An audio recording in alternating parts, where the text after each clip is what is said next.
Thank you for joining us for the YouTube replay of our virtual Green Drinks December 2021, where we talked all about electric vehicles. We were joined by the Electric Vehicle Council of Ottawa, Mitchell House from the City of Ottawa, Mike Banks, and Raymond Lurie. Enjoy this replay. All right, welcome everybody to Virtual Green Drinks December 2021. And tonight we're going to talk all about electric vehicles. I'm very excited for this one. I love it when we focus on the renewable technologies. It's a lot of fun to chat about these things and dream about the vehicles that we're going to get into the future. And so for those of you who don't know me, I am Nick Hebb with SmartNet Alliance. And the Alliance is a group of businesses and organizations who collaborate on projects and initiatives to accelerate Canada's transition to a sustainable economy.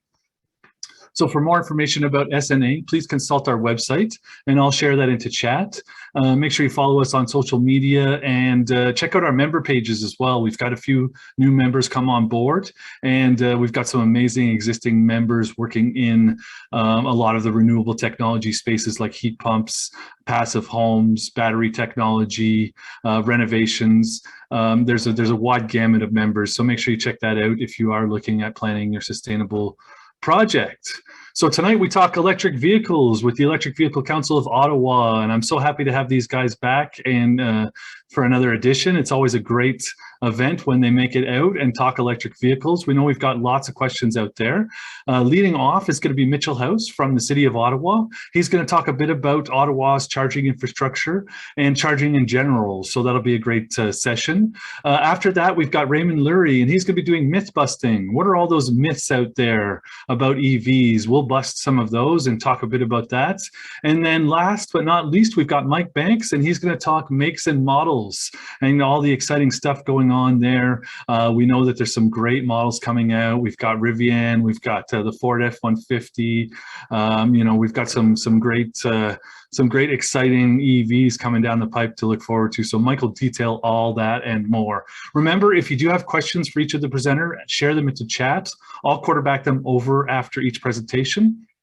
And we hope that we're able to get to most of the questions. So let's welcome in Mitchell House for the first presentation. And Mitchell is a project manager over at the City of Ottawa, working to support electric vehicle adoption among residents and within the city operations. He has been driving an EV for the last 5 years, and he supported his family in purchasing their first EV, so well done. He also works to educate future EV owners about the advancements in EV technology as a member of the EVCO. Between developing the city's personal electric vehicle strategy, enabling opportunities for the City of Ottawa to support EV owners, and working with partners to promote local initiatives, Mitchell is a busy guy. He also likes to get outside with his wife and dog on hiking and kayaking trips. So welcome in, Mitchell. You can start sharing your screen and take it away for the presentation, and we're going to talk about charging. Thanks for joining us. Thanks for the introduction there, Nick. I forgot I had mentioned all those things to you earlier, and it's really great to see them all in a presentation. So I'm going to jump into my show here. Like Nick said, I'm going to be talking specifically about charging, and then I'm also going to provide a local lens from the City of Ottawa's perspective about ways that the city is moving forward on electrification as well. So just kind of like a brief overview as well, what I'm looking to do, assuming I can get this to work, maybe. Hey. On the agenda, I've got some electric vehicle insights as well as what they mean for GHG emissions, what that charging picture looks like, as well as what the City of Ottawa's future electric vehicle plans look like as well.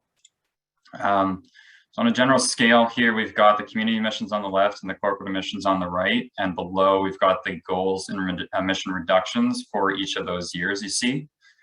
So 2025 all the way to 2050, it gets progressively larger towards a net zero. And then on the corporate side, we're looking to get to net zero by 2040. And that includes all aspects of our emissions portfolio, from transportation to buildings to waste and everything in between. The way that breaks down there in terms of where those emissions come from, it's vastly skewed towards transportation and buildings. It's not related to streetlight or changing those over to LEDs. It's not related to any of the reducing plastic waste. It's mostly focusing on the transportation and building side. And specifically looking at that transportation emission pie slice there, it breaks down into gasoline and diesel generally, which is 33% of all emissions, and those are the transportation's sources that we have in the city. The natural gas that you see there on the right is strictly related to building heating, which is another large percentage of this total emissions portfolio. On the corporate side, it's skewed heavily towards the transit fleet, which is currently all diesel buses, which I'll mention slightly later in the presentation. But we also have our own municipal fleet, which also has a series of heavy duty, medium duty, and light duty vehicles. And then as well, a smaller percentage of the corporate emissions come from our facilities, but it's still a significant amount of our emissions that have to be reduced from the buildings that we operate out of. On the importance of the electrification, you can see here on the right, the transportation sector represents the largest slice of the emission reductions that we have to do as part of a city operations and in the community, representing 36% of the total slice that we have to reduce our emissions by. And on the next slide, we've got our personal vehicle sales goals and what that looks like on the zero emissions front. So by 2030, 90% of our vehicle sales for personal vehicles would need to be electric. And then by 2040, that number would need to be 100%.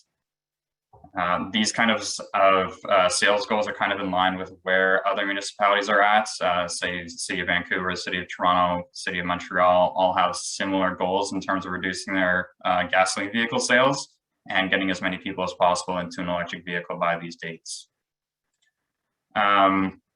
Our city fleet goals, we've got similar goals to reduce the percentage of vehicles that operate using gasoline and diesel. So they'll just take a little bit longer because we have a large percentage of vehicles within our fleet that are special purpose vehicles that have much longer lifetimes.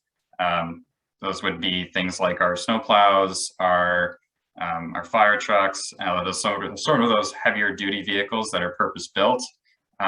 Those kind of take 15 years or so to turn around. So we'd like to get the maximum utility out of the ones we currently have, and therefore it takes a little bit longer to make them all electric. And there's also far fewer options on the electric side for some of those heavier duty vehicles. So we're expecting some of those electric options to come around between now and 2030, and definitely between 2030 and 2040. I couldn't find a great example of what the city's electric buses look like to share in this presentation, but we do have some on the roads now, and you may be able to spot them by their cool livery that they've got on the side with some green leaves and a plug. If you do have them, it'd be great if you can share them on social media and say, I'm excited by these electric buses. I just didn't have a lot to choose from. So what that looks like from our city bus fleet is we are slowly going to be transitioning as the buses reach end of life to be zero emission buses. The first four, I want to say two. There's less than a half dozen or so that are currently on the roads. And then we've got 74 up for purchase next year and should be in service by 2023. And then that slice of the amount of buses we have that becomes zero emission increases from now until 2028.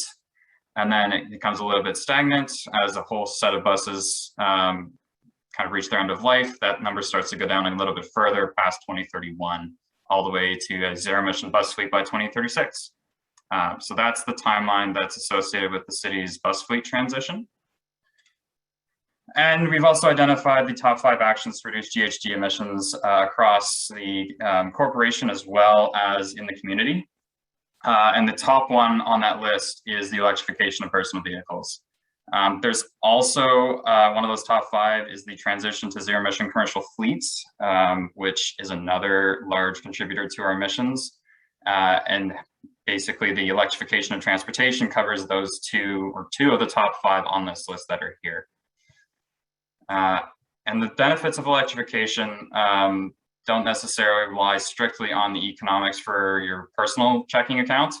The benefits of reducing GHGs also can improve the local economy and job creation by focusing your energy consumption on locally produced electricity, creating a healthier public by reducing air pollution, energy security and resiliency by having more locally produced electricity being used within the city, and also lowering the barrier to entry for transportation by having lower operating costs and getting more people to where they need to be in an equitable way.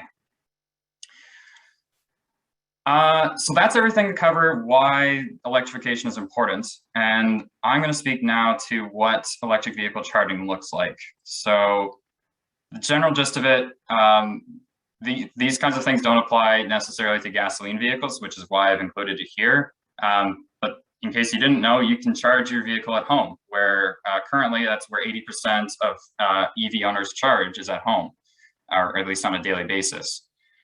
It's pretty simple. You can plug in your car just like you would your phone. When you get home from work, when you get home at the end of the day, you can just plug it in like your cell phone would. Takes about 5 seconds to plug it in.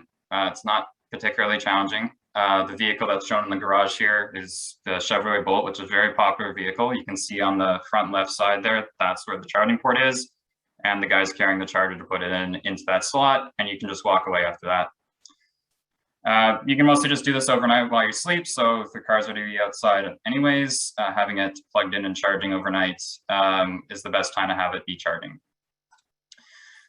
There's two different ways to charge a vehicle. You can either plug it into a standard 120 outlet, same as you would your toaster. It's just a very large toaster in that sense. But that would only give you 5 to 6 kilometers per hour. But if you're like most people and you do less than 50 kilometers a day, that could be enough to satisfy your daily driving needs, is just to leave it plugged into any standard outlet. Your electricity bill would go up slightly, but that would be offset by having no gasoline purchases. So there's significant savings there. And the other benefit is you wouldn't have to upgrade that outlet to support a higher charge rate. You could simply plug into something you already have. The other option is a level 2 charger, which charges slightly faster, from 30 to 40 kilometers of range per hour. And small modifications would be needed to support that. So you would need a 240 volt outlet that's capable of somewhere between 30 and 50 amps, depending on what rate of charge you'd like to max that out at. And that actual outlet that you get installed is roughly $300 to $600. The charging station cost for that level 2 charger is somewhere between $500 and $1,000. And like Nick had mentioned earlier, with the Better Homes Loan Program, the addition of a level 2 charger to your home qualifies as an item that you can go through that loan program for, providing you with a 0 interest loan for the 20-year period that loan is valid for. So 80% isn't 100%, and so the other 20% of charging sessions happen out in the public area. So this, the photos on the map here, you can see that metro location is in Ottawa. Forget which one. I believe that's the new one on Lincoln Fields. Somebody who's been there could probably make sure that I'm correct. And then the bottom one there is the Petro-Canada stations, which now have a coast-to-coast network that allows you to travel from BC to Halifax and back, all using fast charging systems at their existing gas stations. And then what the city is involved with on this project and electrification in general, we're putting in 25 electric vehicle charging stations on City of Ottawa property by the end of 2021. So they'll either be these street side chargers that you see kind of in the background of this photo, or they'll be installed at facilities such as community centers, arenas, park and rides, things like that. We've got some more electric vehicles that we're lining up for a light duty fleet, which you should be seeing similar to the bylaw vehicles back there. We've got some more public charging stations that we're looking to put in going forward, because it's one of the ways that we can increase the visibility of charging opportunities for people, and focusing these on areas where people may not be able to install chargers directly at their house, say in rental apartments or in condo buildings, because of various rules and regulations there. And then focusing on the new and existing building charging. So any new building that gets built, having those have chargers as part of that system. And beyond that system there, on existing buildings, the retrofit side, trying to find ways to lower the cost of entry to having charging stations installed in existing buildings, because those will be around for a very long time as well. And like Nick had mentioned, I'm also responsible for updating the city's corporate EV policy, which will be how the charging stations are used across the city, or will define what that would look like. A personal EV strategy for encouraging personal electric vehicle ownership, and a commercial vehicle electrification strategy to address that, one of the other top 5 actions that we have to reduce emissions in the city. So finally, just a couple of other things that I like to remind people about the city's actions here. We have a climate change newsletter that talks about a variety of different items that the city is doing on climate change, everything in the mitigation side as well as in the adaptation side. And that also includes ways for you to get involved and opportunities for you to engage on the climate change file. So you can check out our website, ottawa.ca/climate change. And we now have a specifically EV focused page on that website, which is ottawa.ca/electric vehicles. And you can check out both those pages, and the newsletter is also on that section there. When you go and you click the link on the newsletter, though, you'll want to go through the alphabetical list and select climate change instead of one of the other 100 or so newsletters we offer. So that's everything that I had there. You've got our email address for the climate change team as well as our website. And if there are any questions, I can try to answer those now.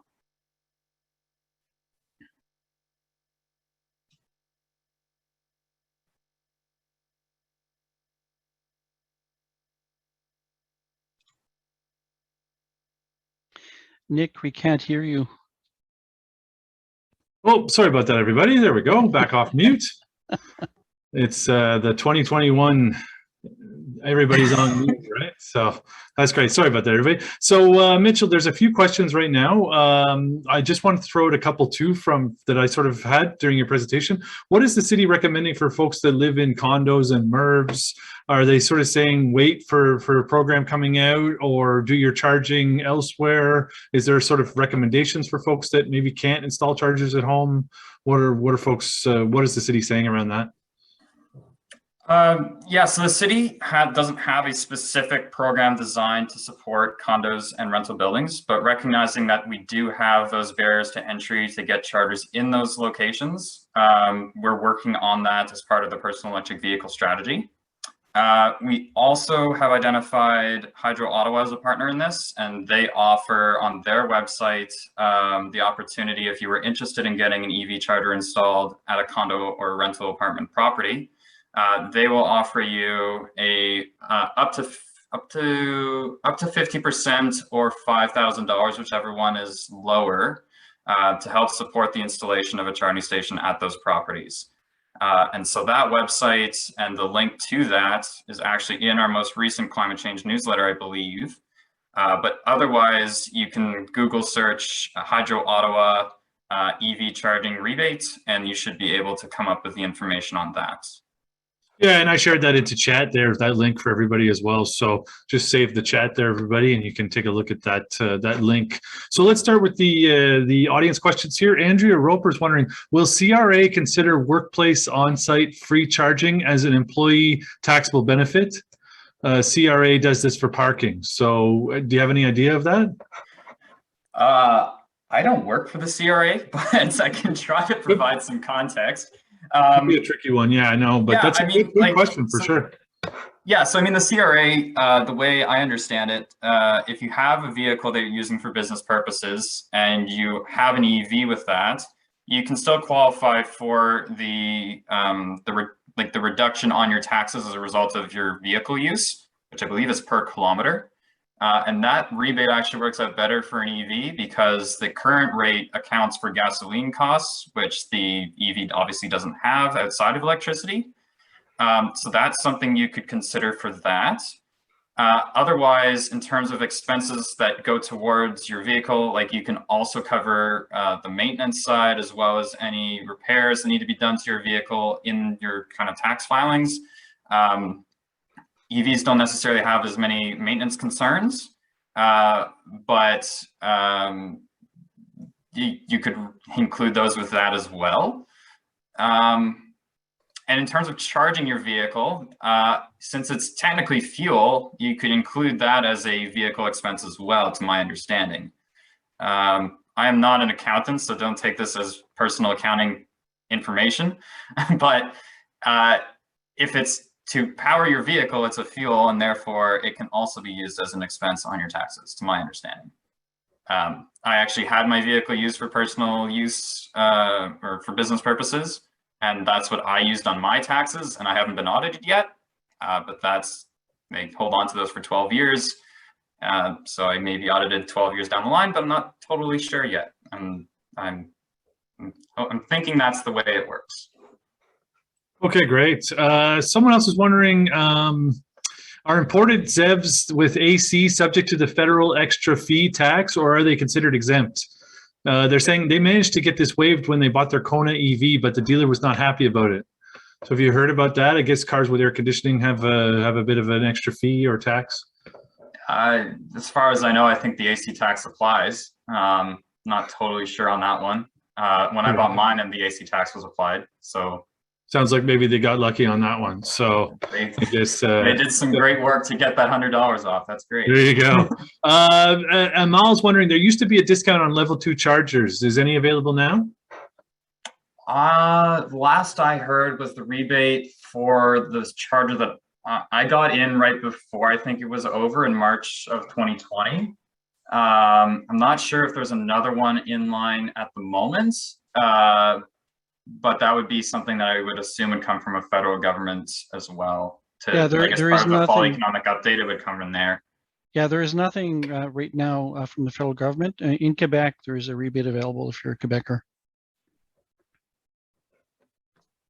Okay, great. On to the next question here. What do we got here? We've got quite a few. Dillick, he says he missed this. How much does a level 2 charger use? Load on the panel kind of thing. I see. So level 2, in theory, could be anything from 16 amps to 80 amps. So it's a wide range. If you have an older panel, you could also charge the voltage isn't. I'm not an electrician, but you can size the breaker to a variety of different settings depending on what you can either size it to what your existing panel is able to accommodate. Or if you feel that, or if you're getting 2 EVs and you feel like the world is going electric and you want to go all in on it, you can definitely upgrade your panel to a 200 amp panel and have all the opportunities to electrify as many things as possible.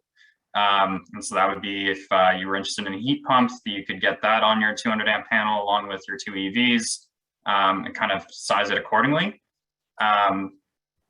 But in terms of like a single level 2, that would be anywhere from that 16 amps as a minimum, all the way up to 80 amps as a maximum. Great. Sounds like, 200 amps is the way to go, but you can still. It's like a hot water tank. It's like if you have an electric hot water heater, it's about the same amount of energy. No, good to know. Jason's wondering, is there a listing that details the locations of the 25 EV chargers that the city is putting in? Yes. that map, actually, we've created a map that has the planned locations, which are going in by the end of this year, the ones that had been installed prior to this year, prior to the ones that we're putting in. And we are also in the process of actually asking you guys if you have ideas for where the next batch of chargers should go. You can also use that map to place suggestions along with reasoning as to why they should be placed there. The current focus that we have is focusing on supporting those that live in multi-unit residential buildings, as well as those who are renters because of the challenges that they face in getting access to charging. And that is the criteria that we've put in as a kind of a prerequisite for, or a reasoning that we would want to put those chargers in those locations. So keeping that in mind as to what we're looking for in terms of multi-unit residential building, rental properties, high population density, and as well, we'd like to also identify locations where there's lower levels of household income because we want to create a more equitable distribution of where the charging stations are located. But if you're looking for that map, the easiest way you can find it is on our Engage Ottawa page. Which is, I believe, linked out from our climate change website link as well. Great. Yeah, maybe if Emma's on the call, she can share there, or after your. I can share it while the next presentation is going on. Yeah, give you a bit of time I there. can share it while I'm screen sharing. So Okay. I will do that for. Yeah, no, hang out. Wait, well, we've got a few more questions for you, and then you can share that link. Gail's wondering, do you charge for use of the station in Ottawa? How does one pay? So does one have to pay for EV charging in Ottawa? Yes. We are charging a reasonable fee based on what other municipalities are charging, as well as what is reasonable as a cost recovery mechanism. So the current rate that we have on all of our chargers that you can charge at are $2 per hour, which is actually pretty reasonable, just by outlining those costs that I've identified in what it costs to put one in at your house. And that $2 per hour is for the length of time that you're spent charging there. So you would park at that station, you would basically do what you're looking to do while you're parked there, and you'd come back to your vehicle and you'd be going on your day. The way you can get to provide payment to that is because these are all operated out of a public charging network.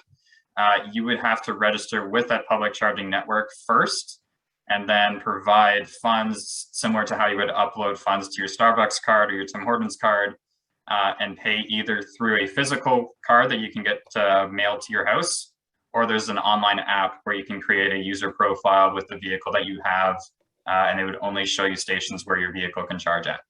But both of those are relatively simple to use. They just tap your card and you're ready to go. Nice.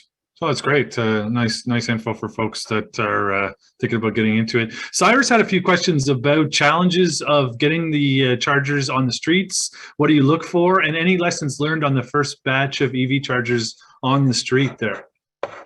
Cyrus is thinking like I think all the time. Yes, those chargers are actually more complicated than we thought they were going to be, which is why they've taken longer to install than we thought it was going to take to install.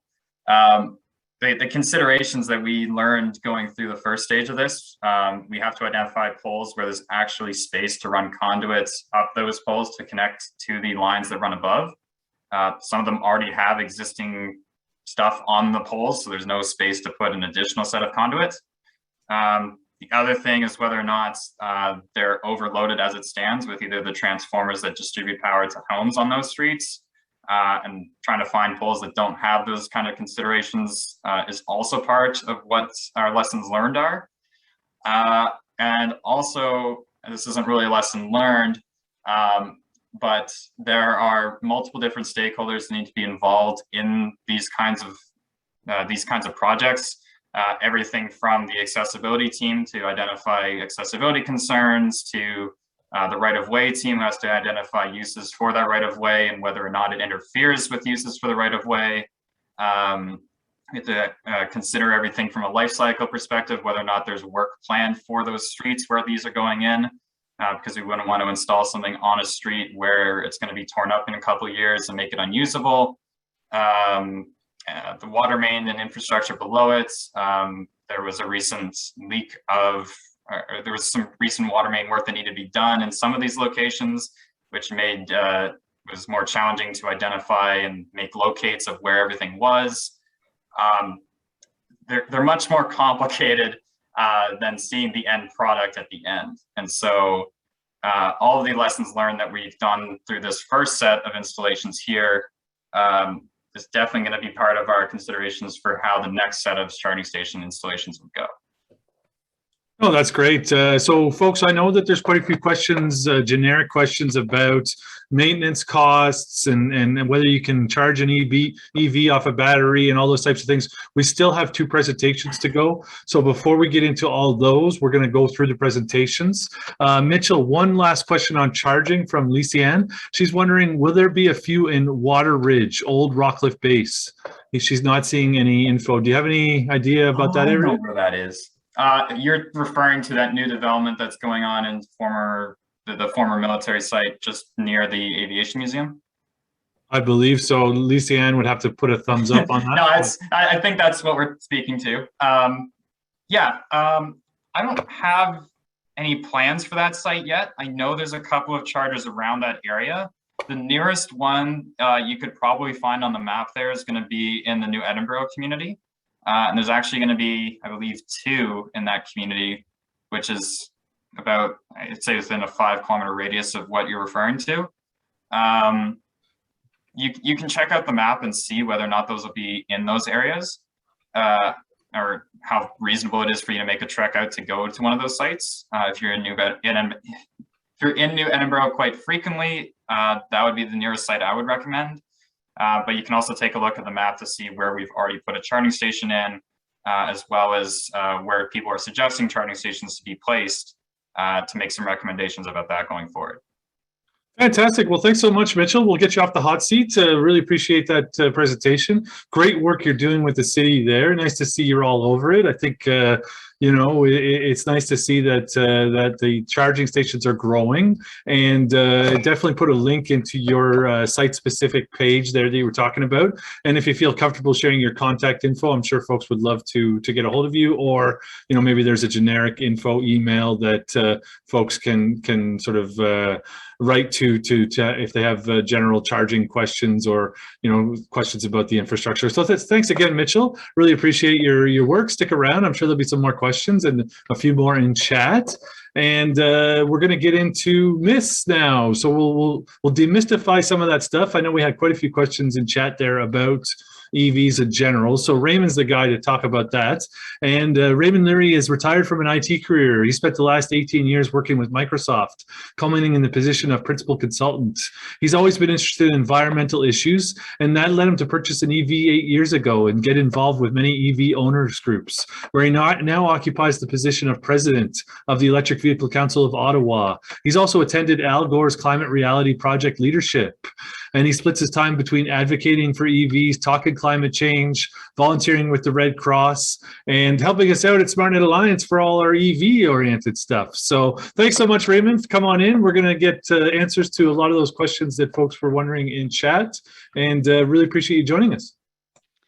Thanks a lot, Nick. Actually, I do want to touch on the Water Ridge situation a bit there. So I've visited that location, and my understanding is all the housing there will have garages of some shape or form. So I would personally would want to see a preference going to locations where people don't have easy access to charging. So Water Ridge would not be one of those communities, because it'd be relatively easy for people to charge at their own homes. So and that's probably what they would choose to do, because it's more convenient and it's less expensive. So there's less of an issue in terms of providing public charging. But of course, for visitors, that's a different story, right? You want your visitors to be able to charge close by to your house.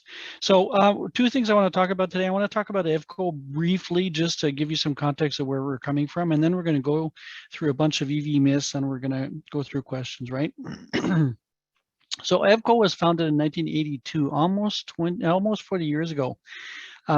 Yes, 40 years ago. So so it's 100% volunteer nonprofit. We used to do conversions of gas vehicles to electric vehicles, but we've stopped doing that a number of years ago, because there are now commercial vehicles available that are cheaper to acquire than doing conversions. So we don't see a super large future in conversions. There may be some for classic cars. We're seeing that with classic cars that people want to keep because of the car itself, or they're doing conversions to electric. But most mainstream EVs are now being purchased as EVs. So we don't have any affiliation or funding from industry. Okay, we're totally nonprofit, all volunteer. So we don't get any money from anybody. So we're not pushing the agenda of any of the manufacturers in any way, shape, or form.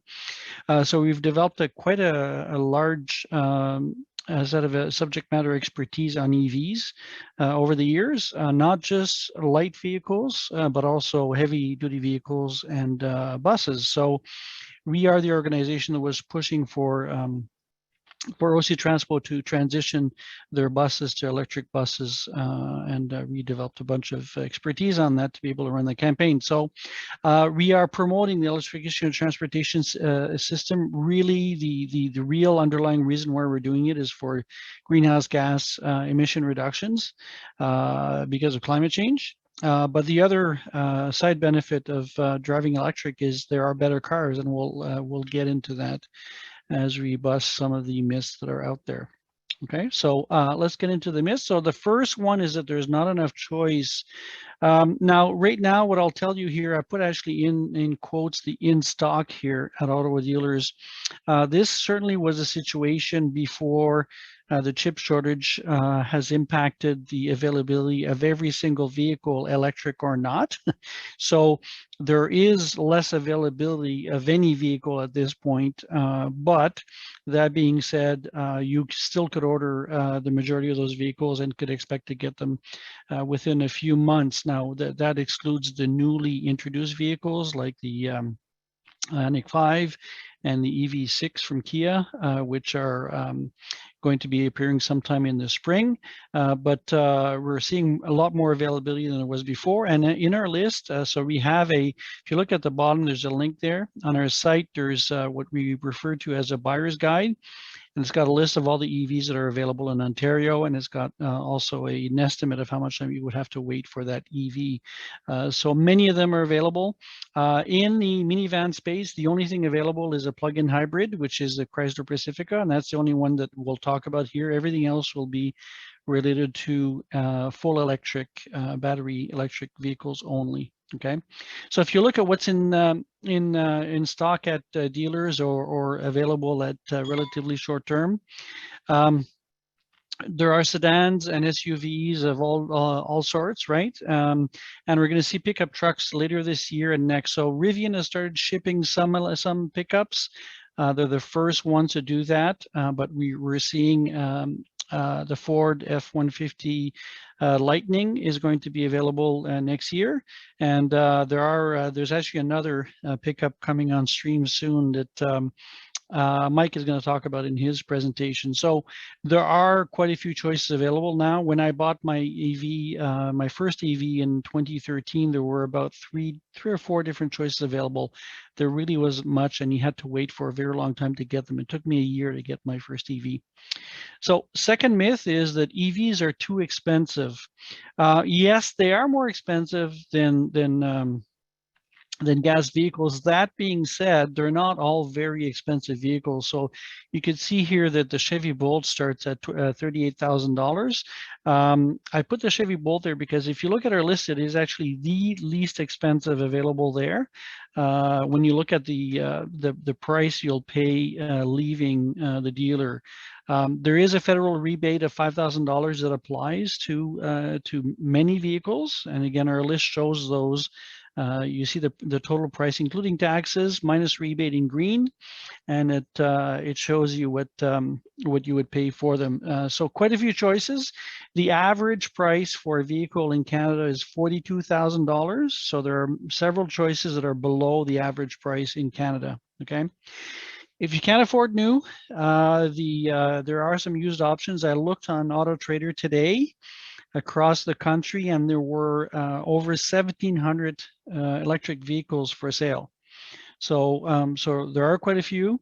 There's not always a wide variety of choices in your local market, but across the country, I saw 1,700. So that's quite a few. One of the things we're seeing is that the price of EVs is dropping as battery prices drop. So Nick had some trivia questions about the dropping of price of batteries. So batteries cost somewhere around $100, a bit more than $100 for some manufacturers per kilowatt hour for the pack level at this point. And economists are telling us that when it goes below $100, which is already the case for certain vehicles, it will be on par or cheaper than gas vehicles to buy an electric vehicle. So we're expecting within a few years to have inexpensive electric vehicles available for those that don't have a very rich budget, right? What's interesting though is that total cost of ownership can be much less than for an internal combustion engine. So someone was asking about the costs, maintenance and all that. So maintenance is typically about 70% less than gas vehicles. If you look at my first EV, I changed the brakes on it for the first time at about 270,000 kilometers, okay? So at 270,000 kilometers, I changed the brakes for the first time. So brakes last longer because you regenerate, most of the energy goes back into regeneration and back into the battery in an electric car, whereas a gas or a diesel vehicle, all the energy goes to wearing out your brake pads and your brake rollers. With bottom line is with electric cars, the brakes last much longer. There's also lots of parts that don't exist on an electric car that require lots of maintenance on gas vehicles. So changing the oil, changing spark plugs, timing belts, mufflers, et cetera, none of that exists on an EV, so you don't ever have to change them, okay? The cost of electricity is about 75% to 80% less than the equivalent gas when you charge at home, okay? So it is quite a bit cheaper to operate an electric vehicle. And if you look at the total cost of ownership over a number of years, you will, with many cases, you will save money buying an electric car today, even if the upfront cost is higher. Okay. So the next myth that I want to talk about is that EVs are glorified golf carts. There may have been, I mean, there was one vehicle, the Isev, that was produced by Mitsubishi until about 2016, I believe, that wasn't very performant, but essentially everything on the market today performs really well. Even the Nissan Leaf that's been around for a while has a very good acceleration. The reason for that, or one of the reasons for that, is that electric motors have 100% torque at zero. Okay, so it's not like a gas car where the engine has to rev up, or you get the turbo lag before you get full power. So they have all full power all the time, essentially within reason, right? So if you get to over 200 kilometers an hour, that's a bit of a different story, but I don't intend to go that fast in the near future, certainly not on city streets. So they are very fast. If you look at the list here, it's a bit old. I think there's another car that's on there that's a bit faster, and I can't remember which one it is. But you look at the Tesla Model S Plaid, which just came out recently, and actually the regular Model S, actually I should point to the right place. So this is the regular Model S here, performance, okay. Yeah, I don't think there's anything else in Model S aside from this and the Plaid right now. But anyways, 2.3 seconds for 0 to 60 miles per hour. That's motorcycle speed. Okay, it's extremely fast. And if you compare that to the Rimac, which I don't know if it's on there even, it's not on here, the Rimac. It may not accelerate as fast. That may be why it's not there. Maybe they didn't included. But if you look at the Bugatti Chiron, Bugatti Veyron, those are multi-million-dollar vehicles, and they're not quite as fast as the Model S Plaid, which is about $130,000. So incredible performance out of these electric vehicles, okay? And we're seeing that with all the electric vehicles that are out there. They're not quite that fast, but we're seeing them perform quite well. Even the Chevy Volt, 6.5 seconds, okay? So quite fast. So we talked about charging a bit with Mitchell earlier. I just want to answer some of the questions I saw in the chat. So here on the right-hand side, you see the plug that's referred to as a J1772. Okay, that's the plug that's universal for every EV sold in Canada. Okay, so every EV sold in Canada will use this plug, and this is a type of plug you would have if you had a level 2 charger or a level 1 charger in your garage at home. Okay, or if you used a public charging station, it's exactly this plug you would have here. If you have a Tesla, there's an adapter that you would use to be able to use this plug. So it makes it universal to every single model that's out there on the market for level 1 and level 2. Level 3 or DC fast charging is a bit of a different story. We'll talk about that a bit later.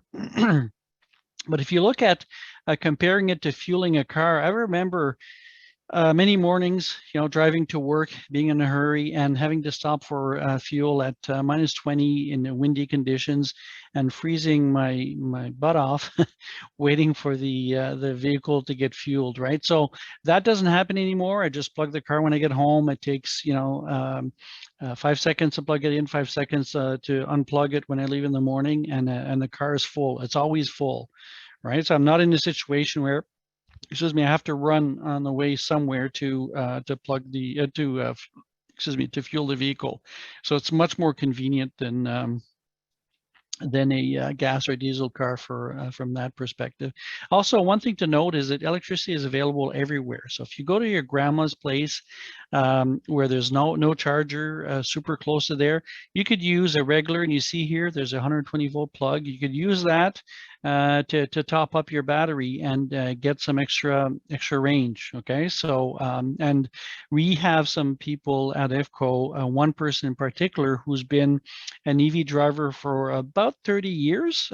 He's had some relatively esoteric vehicles over the years, but he's been driving electric for over 30 years, now has 2 electric vehicles in his driveway, and he's never used anything but 120 volt to charge these cars. So as Mitchell said earlier, this will give you, depending on the vehicle, actually up to 7 or 8 kilometers per hour of range. And if you're charging 12 hours overnight, well, that's 100 kilometers of range that you get, right? So if you're doing the average commute of 30 or so kilometer per day, that's more than enough for your needs. Okay, we do recommend though to install a 240 volt charger, and it was covered a bit in the some of the responses to the questions, but just to be clear on that, you really should.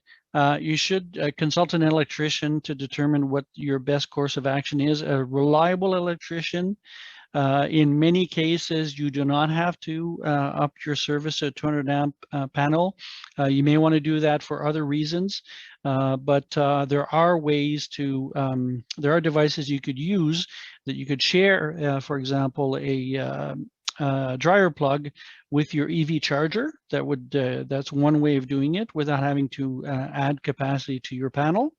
Another way to do it is there's a device that exists that measures how much current is being used by your house and will allow you to use the excess current for your charger. So it keeps you from going over that 100 amp panel that you may have in your house. Okay, and those are devices that are they're certified, and they are the code permits those devices to be used, so there's no issue using those devices.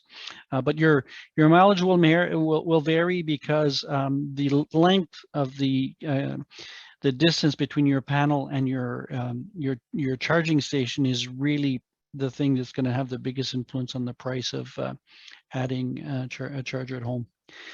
So if you're charging on the road though, okay, so on the road, it's a bit of a different story. So here, this comes from plugshare.com, and someone earlier in the comments mentioned this site, and this is a very good site to find chargers. Here, I filtered it only to DCFC, so fast chargers, both the CCS combo and the Shadamo. Right now, outside of Tesla, we'll talk about Tesla in the next slide. Outside of Tesla, there are 2 standards that exist. There's Shadamo and CCS combo. Every location that I've seen has at least one Shadamo, but favors the CCS combo. Shadamo is disappearing. The Nissan Leaf is one of the only vehicles right now that still uses the Shadamo adapter. Everybody else is going to CCS combo, and I expect Tesla will go to CCS combo in the next few years. They've already done that in Europe, and there'll probably be some regulatory pressure for them to do the same thing in North America so that we could simplify the charging experience. But bottom line here is you're seeing all the chargers, and if I was to zoom into the Toronto area or the Ottawa area, you would see more chargers pop up on the screen. But this gives you an idea that there are chargers all over the place that exist that you could use to do long trips with. Okay. So a number of different networks at this point. So that's something that that's being looked at to standardize the access so that it's easier for customers to access various networks. But that's going to happen over time. And there's a few providers like Petro-Canada's put a network across the country. Canadian Tire is doing the same within our CAN funding. So they're moving fast on implementing that. Also, you may have heard that the en route stations, excuse me, will all have fast charges within the next 3 or 6 months, or the majority of them will. Okay, so and that's provided by NRCan funding and also Hydro One and OPG funding. Okay. So if you look at the Tesla situation, this is a bit different. These are Tesla superchargers only. There's something else called a Tesla destination charger. That's very common, and if I had them on here, it would completely cover a lot of these red dots. The red dots here are all existing stations that are operational. Okay, and with Tesla, typically what you'll have in Kingston, for example, there's 8 chargers there. In Cornwall, there's 6. No, they just added 2, so there's 8 now. So there's all of these represent multiple chargers, and you can see that they're distributed everywhere, including across Northern Ontario to get across Canada. So they have also a network of chargers that will get you across Canada. In terms of how much time does it take to charge at these things, it really depends on a number of factors, including your car, the charger you're using, the temperature of the battery. If it's colder, it will charge slower. But typically, you're talking about 10 to 40 minutes charge time when you're doing long distances, okay? So next myth that I want to bust is with range. So Nick talked earlier about the Lucid Air having a range of 1,600 kilometers. That's an extreme case, and Lucid Air is an expensive vehicle that's not widely available yet. So some of the vehicles that are more widely available are here, and you can see that they all have quite a bit of range. I would say that 250 kilometers and above is really what's required to do long distances. Certainly when you get to 400 kilometers, it's not an issue getting anywhere in North America, really. Okay, we even have a member of our club who had an e-Golf, actually still has it, but he has a Tesla Model 3 also, but had an e-Golf which has a range of about 200 kilometers and went right to Sept-Îles and went to Annapolis and a few other locations quite far away without a problem. Okay, and yeah, some of these vehicles here, if you look at the Kia Soul, the Niro, and all that, those are among the lower price vehicles. The Chevy Volt, right? We talked about that one being the lower price one we have on our list, and they do 400 kilometers. So getting far on an EV is not a problem. So there were questions too on performance in the winter. It turns out that the cold is not as much of a problem for EVs as the heat. Okay, so in terms of range, so actually I've got it down here. So I did an experiment with my older EV, and I went to Niagara Falls when it was -18, and depending on the leg of the trip, I was losing 10 to 20% of range because of the cold. Okay.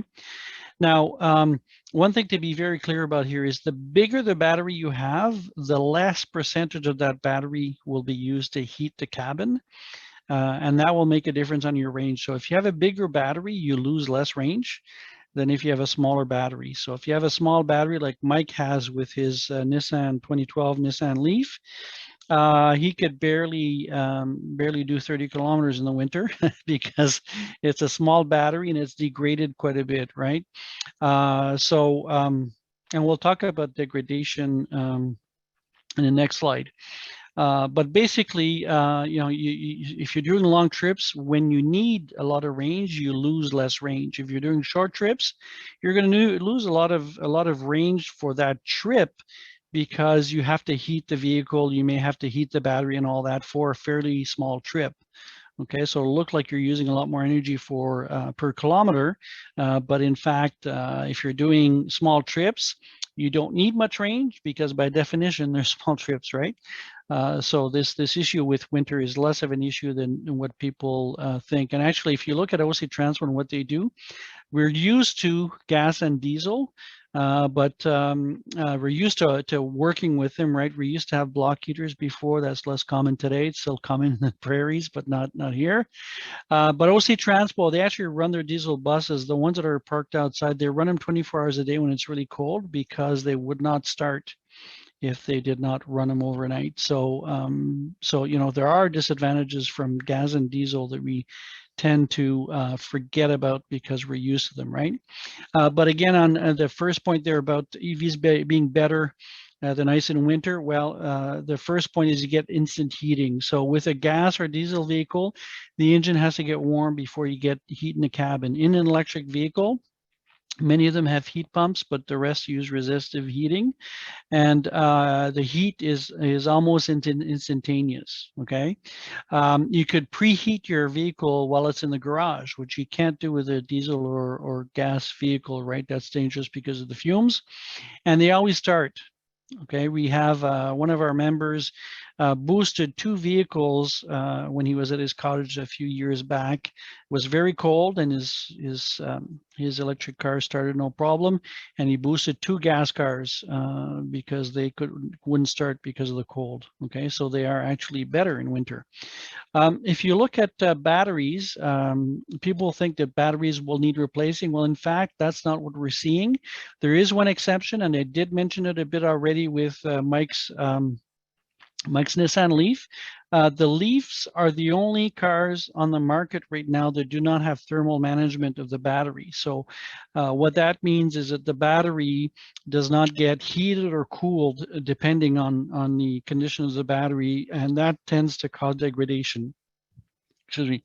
And it tends to cause degradation actually in the summer when it's really hot.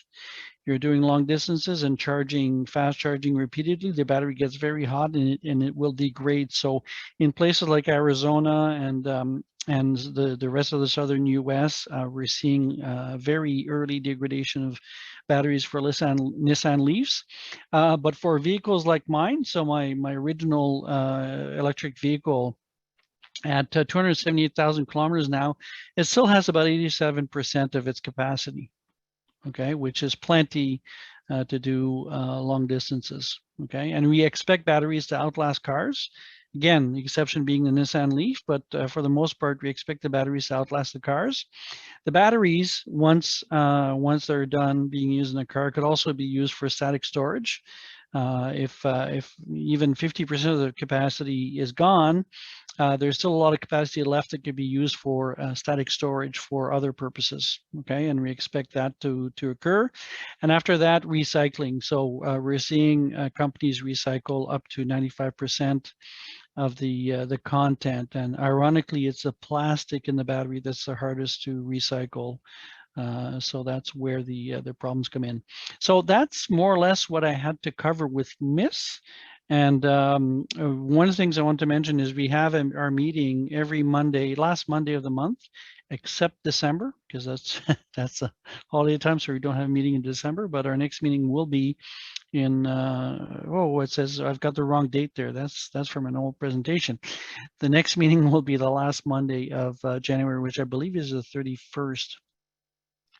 So on that, is there any questions? Yeah, there's a few questions that you didn't get to, but thanks so much for the ones that you were able to cross off from earlier on. So that was great. Nice to get some myths kind of erased and learn a little bit more. Chuck's wondering, are there breakthrough developments coming in a year or two that you would argue against buying now? So are we is it good for folks to maybe wait till maybe batteries have more range, or should they sort of go for it now? There is nothing that we could see right now that will be revolutionary that's going to happen in the short term. There may be stuff in the much longer term, but even then, it's not clear that if you look at the current batteries and the constant improvements they're making on the current chemistries, we believe that's enough to drive us for a long time. So we don't, and we there isn't anything. I mean, some people are talking about solid state batteries and all that, but those are unproven at this point. So we don't see that happening in EVs for at least another 5 to maybe 10 years. Yeah, and just to add to that, I mean, for the past decade, right, EVs have been on the road, the Nissan Leaf, the Tesla Model S, and the improvements in battery technology have been, 2-3% per year, incremental improvements. And we don't see that changing, right? They'll just keep hacking away at the problem. And every single year, people are like, "Oh, I have the latest technology. It's just around the corner. There's something in the lab, and it's a new breakthrough." And those things never pan out. But the incremental hacking away, improving designs, tweaking things here and there, that's what's giving us the gains that we've seen up to now. And 2% adds up over time. So there's no reason to expect anything to change in that department. Yeah, and beware the hype machine. So I saw a posting today on Facebook. Someone posted something about a battery, aluminum ion or something that would charge 6 times faster than lithium ion. That's probably impossible. So there are hype machines or people hyping things there that are looking to get investors to invest in their companies. But if you look at anything that sells, cars that will charge within a minute or things like that, it's not going to happen. Okay, it's not going to happen. There's physical limitations as to what you could do. Think about how much energy you'd need to get through a cable to be able to charge an EV battery within a minute. It's not going to happen. So just beware if you're going to invest, especially in some of those companies, that there are people out there trying to scam investors. So. Yeah, no, good to know. Buyer beware there for sure. Mm-hmm. And thanks everybody for sharing some of your stories into chat. It's really inspirational to hear about everybody's road trips, people going from Kingston to Halifax, from Ottawa to Calgary. So we're kind of covering the whole map. And yeah, really appreciate everybody sharing their stories. Sash is wondering, a Tesla can charge on a normal charger. Can other vehicles charge on a Tesla charger? So the Tesla has its own proprietary plug. So at this time, no, other vehicles cannot use Tesla chargers. That will likely change. So I did mention that Tesla is probably going to go to CCS combo in the future. They've already done that in Europe. They were forced to by regulation in Europe. And they've actually opened some of their charging stations to competitive vehicles in Europe. And they've said that they would do that worldwide at some point. So I expect they will be doing that in North America in the future. I'm not sure exactly when, but right now they're not compatible. Okay, good to know. Yeah, for those folks maybe who have 2 EVs in their driveway. Lysian's wondering the length of the cord for the charging cable. What's the max length that you've seen? Is that a bit standardized or? Well, so if you're buying an EV charging station for home, the cords are typically 20 to 25 feet in that range.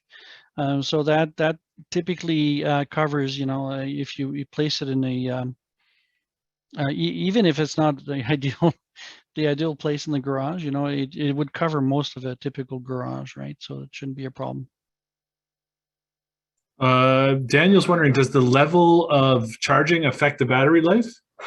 Well, so there's different there's been different research on that, but people are saying that if you're charging with DC fast charging all the time, it's likely not to be good for the battery, and that seems to be the consensus from what I've read.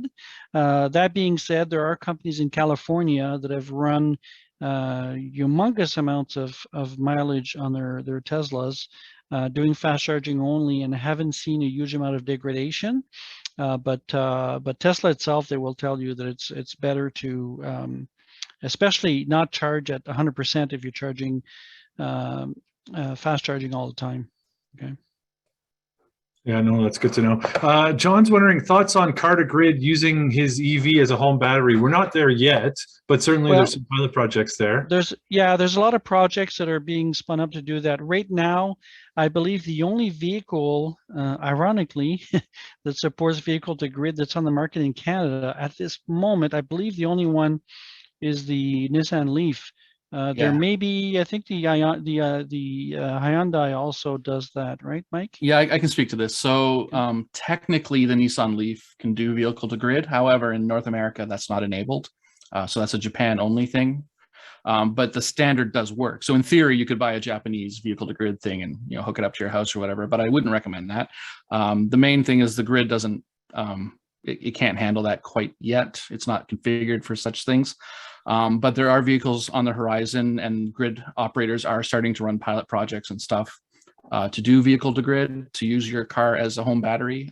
So the Ioniq 5, the EV6, and the Ford F-150 Lightning are the three that are in the pipe that will have some vehicle to grid capability. Currently, the Kias and Hyundais are calling it vehicle to load, which means you can use your car as a giant power station wherever you go and plug in a 110 outlet to where the vehicle charges. They have an adapter thing. You can plug in any household outlet. It can run like a toaster oven, whatever you want. And so that's an ability that ships with the car. And then the F-150 has a bunch of 110 outlets as well.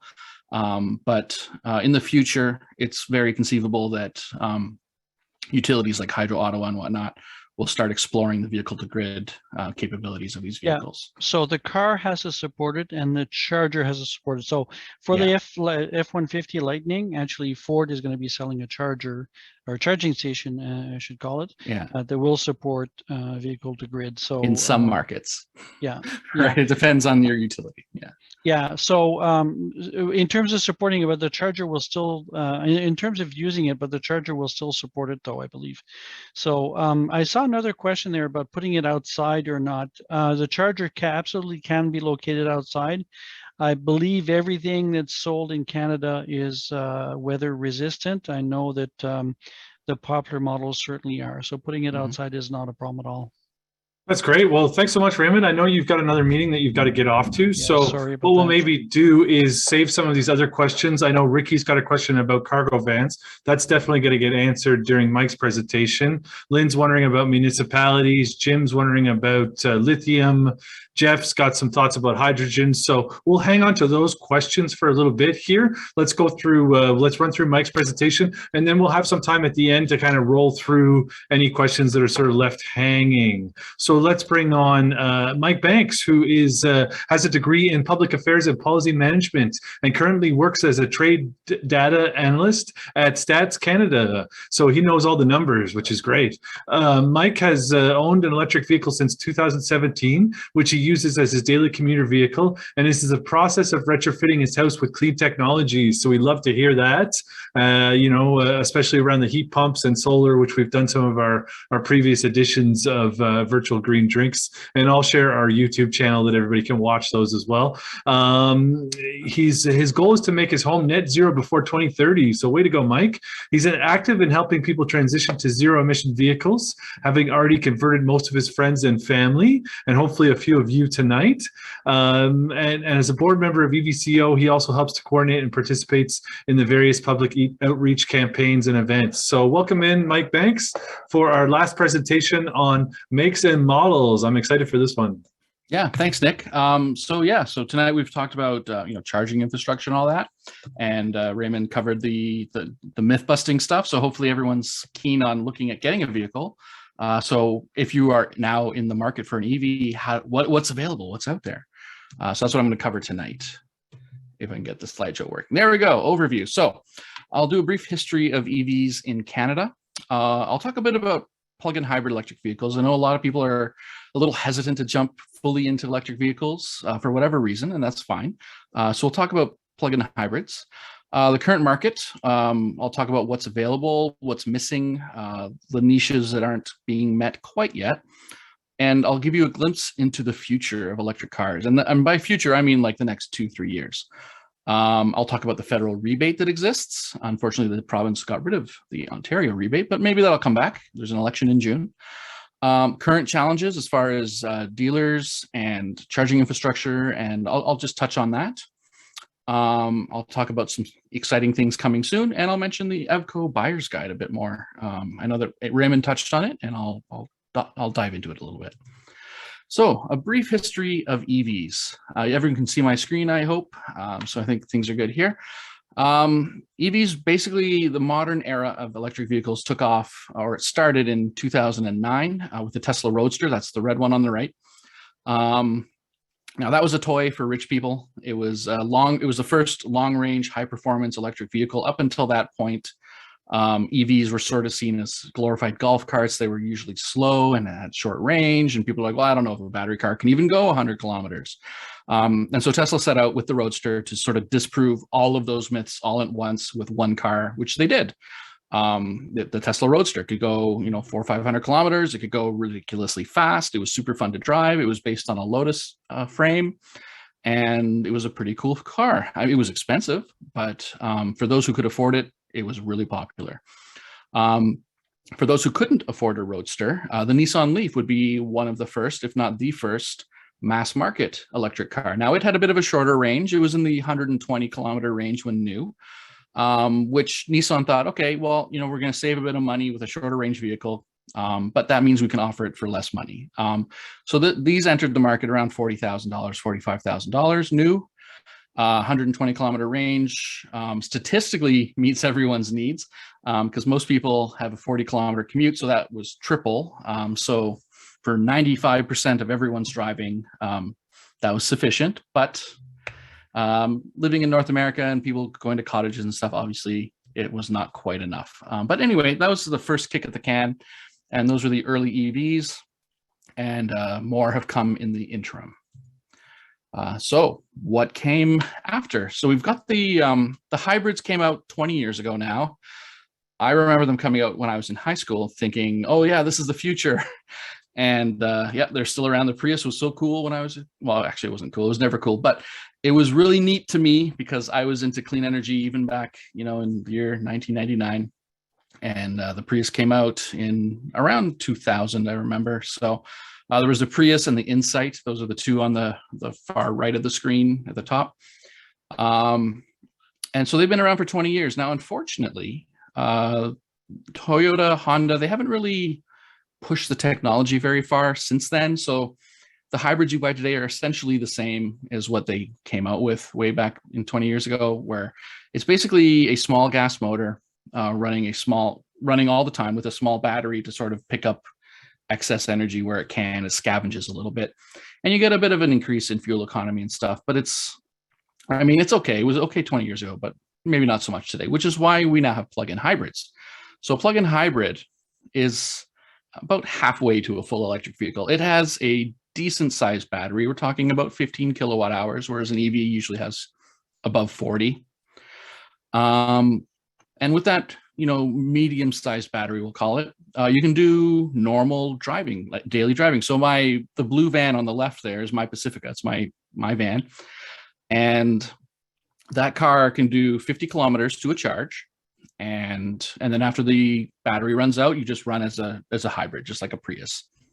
And with that 50 kilometers, you'd be amazed how many days we never touch gas. So I've had it since 2017, and fully 2/3 of all driving we have ever done has been in electric only mode, even with only a 50 kilometer range. Because what happens is we'll go to somewhere like IKEA, for example, right? And we'll use up a bunch of our range getting to IKEA, but then we'll get to IKEA, we'll plug in and shop around for an hour. And by the time we come out, our van is basically charged again. So then we can do another 50 kilometers, and you sort of just keep doing that. So you can actually go quite far in a plug-in hybrid. And the reason we bought the van is because there are no, as Raymond mentioned, there are no battery electric minivans quite yet, and we need a minivan. I have 2 kids. There's a plug-in hybrid Jeep now. So it's very similar to the Pacifica. It's from the same company, of course. And there are no pure electric Jeeps quite yet. So if you're into the Jeep market, then that would be an electrified option that you can plug into as well. And of course, the OG plug-in hybrid would be the Chevy Volt now, or sorry, the Chevy Volt. The Chevy Volt is, it's about 10 years old now. It came out in 2010, so I guess it's 11 years old. And it has about 100 kilometer range. The owners I know that have them love them. And then once you've finished the 100 kilometers, a gas engine kicks in just like a normal plug-in hybrid. But because it has such a long range, it's actually quite a capable EV. Now, unfortunately, they don't sell it anymore. They've transitioned to the Bolt.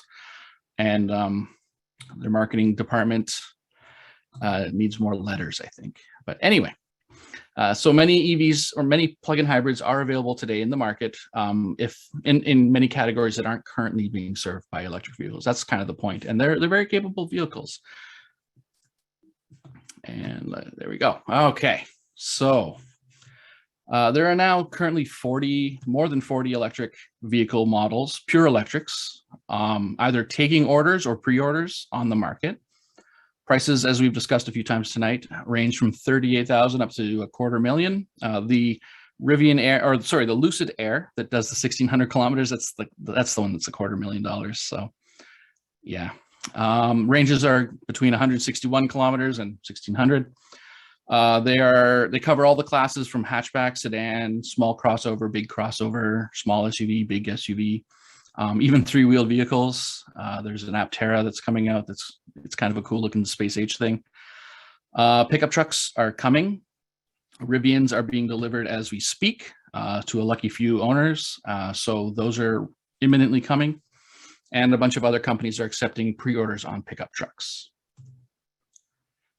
The market continued. So we have, in the affordable EV world, we have the Chevy Volt, as we've talked about a few times, 400-kilometer range, very capable car, which I actually didn't put a picture of on here. So there you go.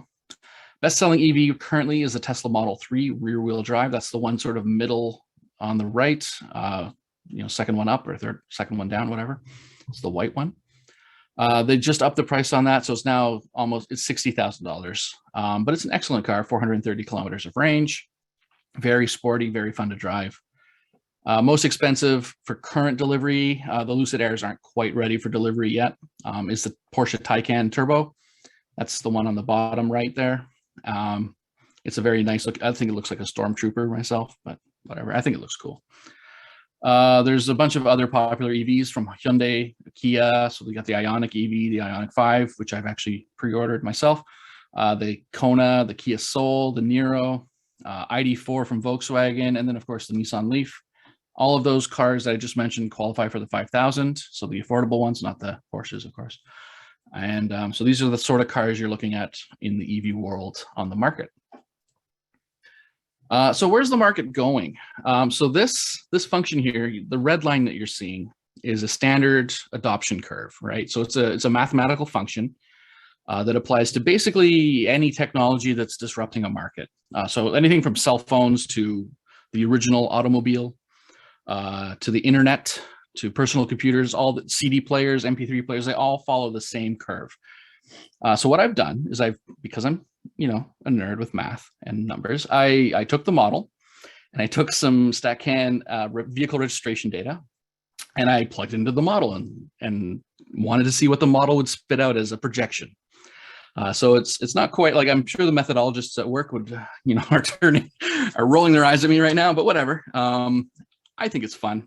And so anyway, the blue line, I don't know if you can see it on your screens, but the blue line is up to 2021 now. I've just put in the latest StatCan data for that. And this is unofficial StatCan, by the way. I'm not speaking on behalf of my employer. But the blue line has been more or less following the adoption curve that the model is projecting, which I think is cool. And so assuming that continues into the future, then essentially what we're looking at is by 2033, we're looking at all new cars being electric. So when you go out to buy a car in 2033, you'll be hard pressed to find a gas burning car because opinions are changing, views are changing. And a lot of that acceleration is happening in the next couple of years, right? So a lot of people think, oh yeah, EV revolution, it's going to happen, when I retire, 2040, something like that. No, that's not how adoptions work. That's not how disruptions work. iPhones went from nobody owning an iPhone in 2006 to everyone having an iPhone in 2017, right? Smartphone. Same thing with like digital cameras, right? Kodak no longer exists because they didn't follow the adoption curve. They didn't project it. They thought they had years and they didn't. So the same thing's going to happen with EVs. So to help that along, the federal government has the Isev program. And what that is a $5,000 rebate to the purchase of a new EV. And it just sort of helps because EVs are still not, like there's no $20,000 EV that's new yet. So this sort of helps with that. It brings the price down. And there's actually some evidence that it's been pushing prices down quite significantly, which is very interesting. Transport Canada has the list of cars that are available, so you can just go onto that website and check it out. And Quebec also offers an $8,000 incentive on top of the $5,000. Ontario might in the future. We'll see. So there are some remaining challenges. Availability is the main challenge right now with the chip shortage and the EV shortage. It's very difficult to get your hands on a car like tomorrow if you want one. So these are the sort of things that you sign up for at the dealer, you plunk down your money and then wait for an email, which is what I've done. So I pre-ordered a car in June and they said September and it's now December, and I will get a VIN soon, I hope. But anyway, that's one of the challenges. Dealer hesitancy is another one. In 2017, when we went to purchase our minivan, I knew I wanted an electric minivan. Like I knew I wanted that van, the plug-in hybrid Pacifica. And so I went to a couple of dealers and was like, this is the exact vehicle I'd like. And they said, are you sure you don't want a pickup truck? And I was like, no, I want this specific car. And they're like, oh, well, I don't know. It has a plug. I don't know about that. And so it was a little difficult sort of getting the dealer on board with me wanting to purchase this specific vehicle. And I found myself educating the sales guy that ended up selling it to us. So that's a challenge. Not all dealers are like that, but just be warned, it's a thing still, unfortunately. And charging infrastructure. The highway system is more or less covered now, but homes and condos. So if you live in a condo or a multi-unit dwelling, there's some challenges as far as getting charging infrastructure installed or being accessible. So those are challenges to be aware of as well. Now they're being worked on, but there's a lot of room for improvement in those departments.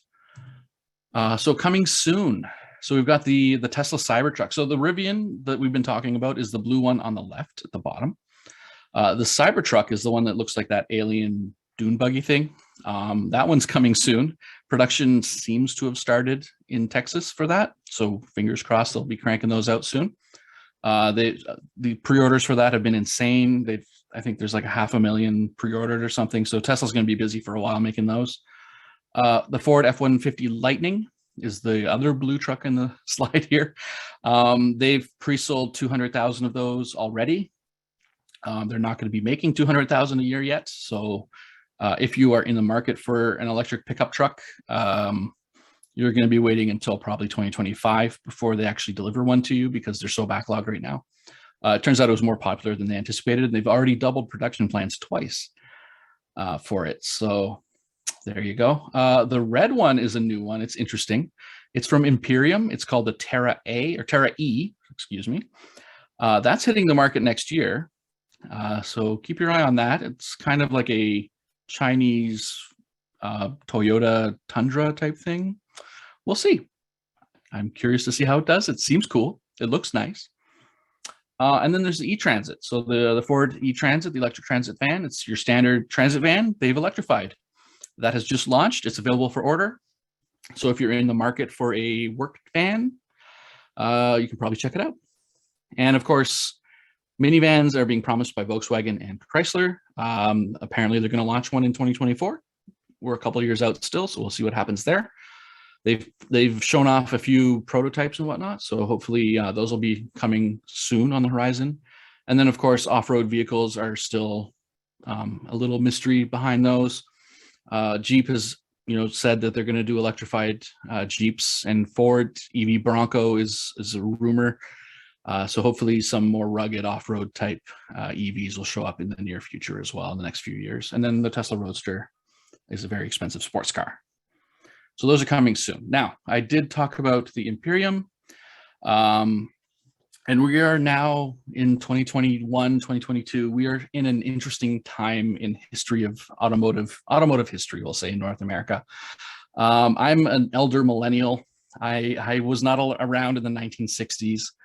But if you were, you might remember that back in those days, the big three auto companies were the North American dominant automakers.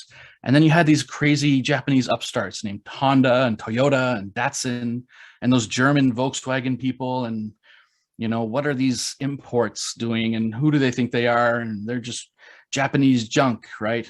And fast forward now to present day, and Toyota and Volkswagen are the largest two automakers in the world. The quality of Toyotas and Hondas is unquestioned in the market. And the big three have been reduced to a shadow of their former selves. We are entering a new phase, very similar to the 1960s, but with electric cars. And they're coming from they're coming from China and Vietnam. So let me introduce VinFast. They're entering the Canadian market in March with these two vehicles. So when you were looking at that adoption curve I showed earlier and wondering, well, where are all these EVs going to come from for everyone to buy and an exponential growth rate? The answer will be probably Vietnam, China, other companies, maybe other countries like Singapore, perhaps. We don't know, but it's going to be exciting.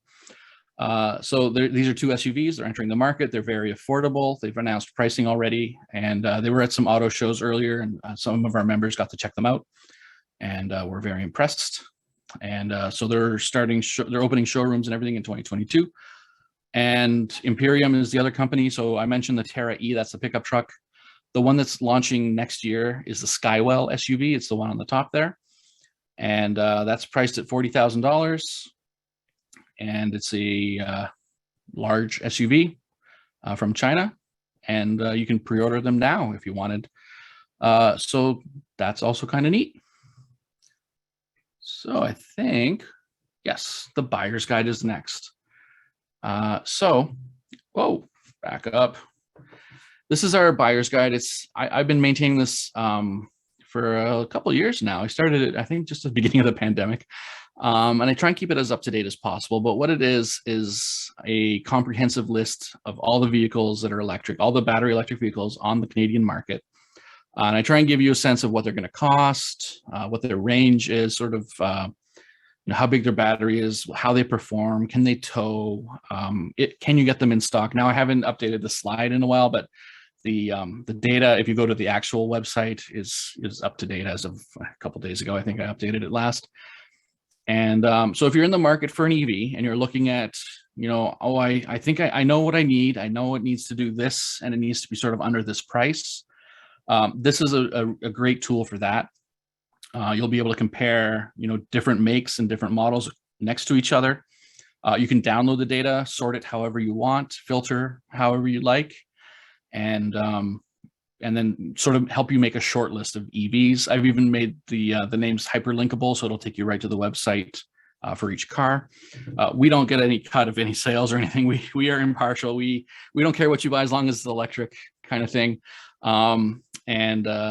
We try and maintain neutrality as far as specific cars. We are happy to talk about anything that we have experience with. If you have any questions about that, and questions is the next part of the presentation. So does anybody have any questions? Yeah, no, thanks so much, Mike. It was great to see some of those models. Very exciting to see what's coming down the pipe and what we can expect to see on the road. Some pretty wild looking vehicles. So why don't we get into the ones that were specific for you? Someone was asking me, do many EVs have towing capacity? So talk a little bit about towing capacity with the EVs. Yeah, so it's a surprising number of EVs have towing capability. And the reason is because electric motors have a lot of torque. Their peak torque is at 0 RPM. So they're great for towing. I know Raymond uses his Model S for towing a lot, and it's a family sedan, right? So yes, there are EVs for towing. If you go to the buyer's guide, I list the towing ratings for the weights of what each model can tow. But yes, absolutely, there are EVs that can tow. You'll hear as well that it cuts your range about in half when you're towing, and that's true. That's absolutely true. So when you're towing a heavy load, keep that in mind. Now, I'll caveat that with, for one, so if you buy an F-150, their numbers, their range estimates assume a payload, right? So if you're driving it empty, then it's actually better than what's posted. So they've assumed a payload in those numbers. So I'm not sure how towing will affect the range on the F-150. I think they've kind of factored that in. But for any normal EV, yeah, you can count on half the range, but that's the same is true for conventional cars, for fossil cars. It's just like if you're driving a big pickup truck right now and you're towing boats and stuff, you probably don't notice the range hit as much because you got to buy gas all the time anyway. They're so inefficient, you don't even notice that you're buying extra fuel.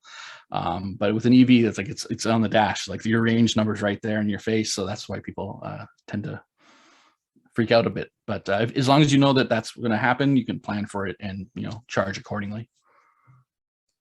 Denise was wondering about where's the closest EV center where you can try out these vehicles. We know that there's the Plug and Drive in Toronto, but is there anything closer for folks?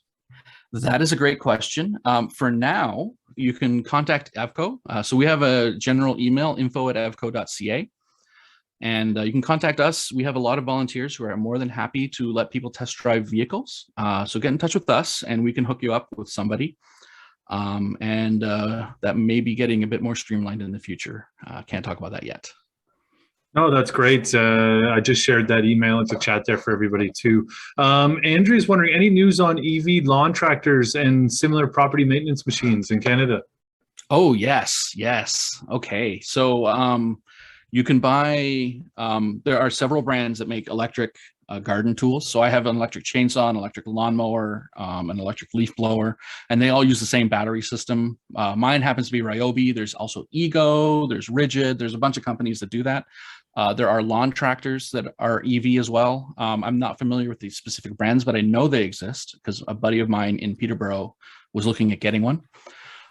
So yes, they are absolutely a thing. The Ego makes a ride-on lawnmower for residents, but they also are, and maybe not make a commercial vehicle option. But then there's Greenworks Commercial that makes a commercial ride-on lawnmower. Yes, and I know that the NCC has formally said that all of their yard equipment for the city will be going battery electric as of, I think, 2023. So the year after next, and the city of Ottawa is looking to do the same thing. The first contract they are offering that will offer only electric power tools will be 2023, and then all subsequent ones will be offering electric only from there on forward. Yeah, as they get renewed.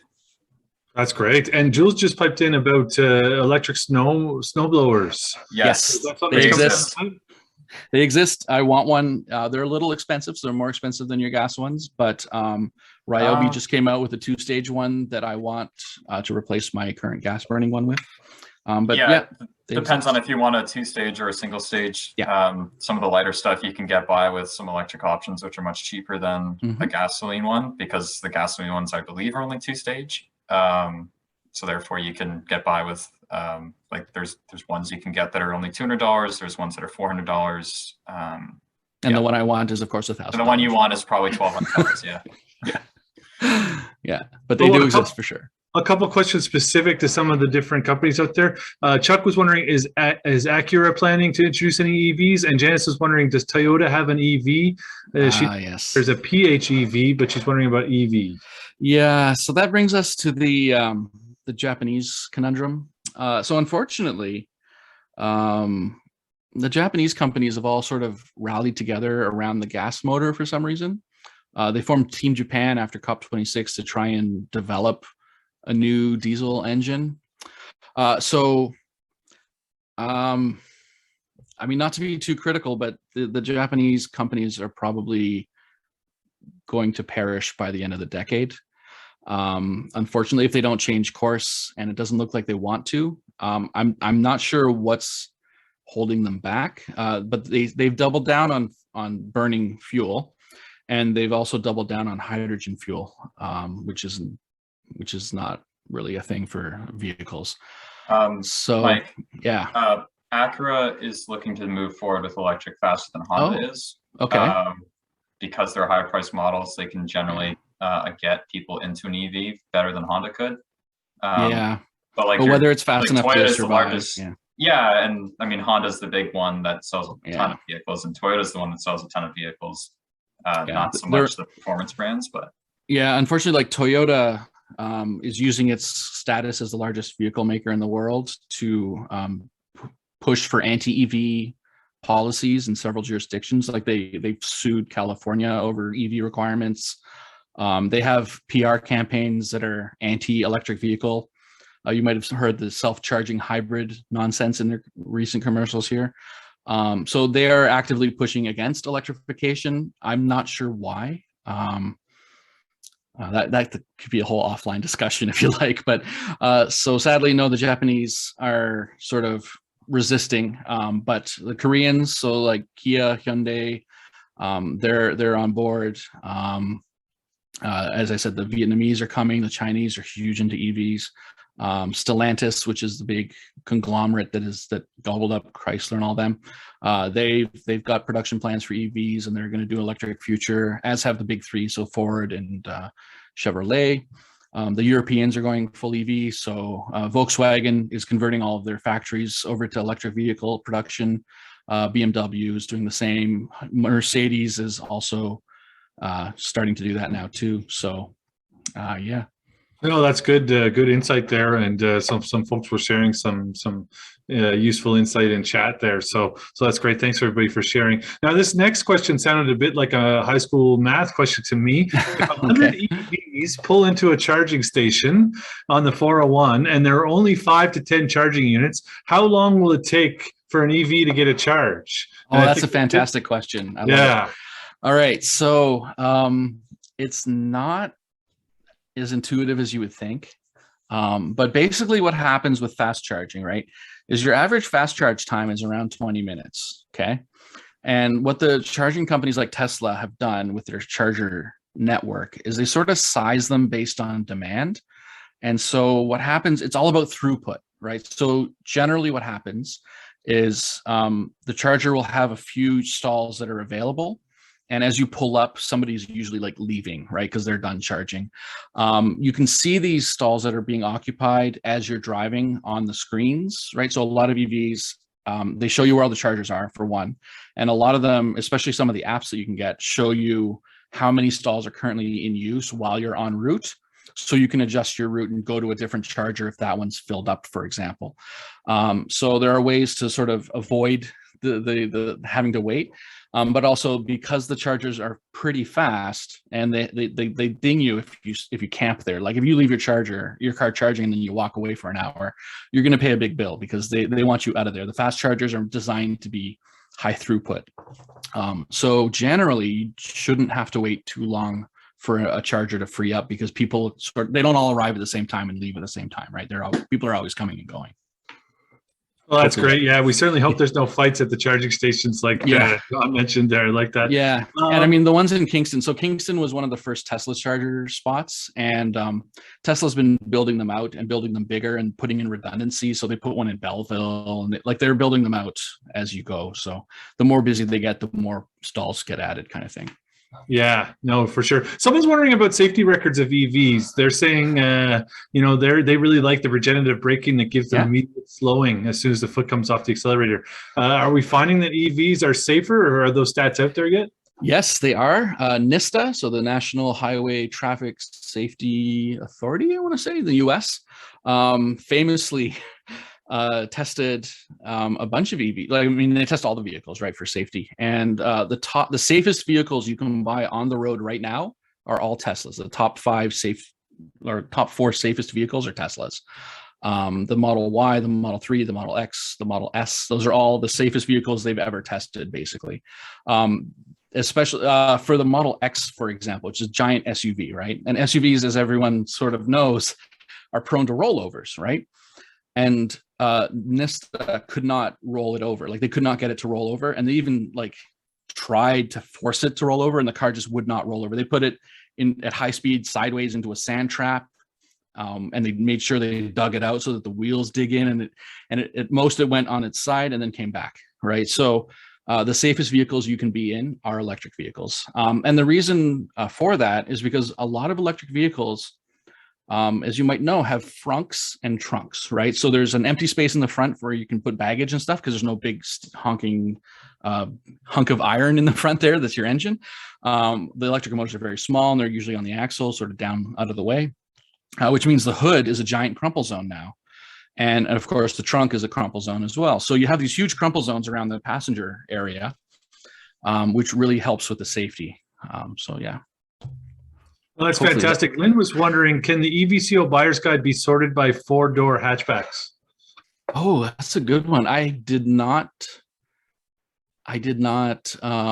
put that as a variable, but Hey, there we go. I guess you could add into your I sheet. sort of, when I designed it, I sort of assumed everyone would sort by price or range. Thanks, Lynn. Four-door There you go. hatchback. I mean, there I are like that, though, right? quite a 'Cause, few yeah, four-door hatchbacks. people might want those particular types, so that could be, version 2.0. Yeah, I might put vehicle type. That's a good idea. That's a good idea. I might put a column for vehicle type.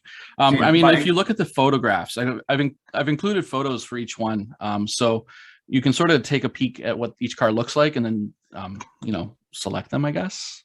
But yeah. Mitchell, did you want to jump in on that? Do you have it sorted by vehicles with all-wheel drive and vehicles without all-wheel drive? Yes, I do have that as a column. Yeah. Okay, I was making sure because I referred somebody to sort it by that, and I wanted to make Yeah, sure so I have three. I have all-wheel drive, rear-wheel drive, so RWD, and FWD, front-wheel drive, because that's, people like the distinction there. Great. So we'll kind of close the questions now. I had a few left that were sort of still hanging from earlier, and Mitchell can jump in on these too. People are wondering about news from Ontario government rebates, assuming that we kind of need to wait for the election to happen in the spring, but just some thoughts about potential rebates in Ontario. Yeah, I mean, not to make this a political thing, but in the news recently, so Doug Ford, our current premier, publicly said that no, there will not be rebates because he doesn't want to subsidize millionaires. Apparently, I'm a millionaire. But the Liberals, the NDP, and the Greens have all talked about EV rebates. I think the Liberals actually announced numbers for theirs, and the election's in June. So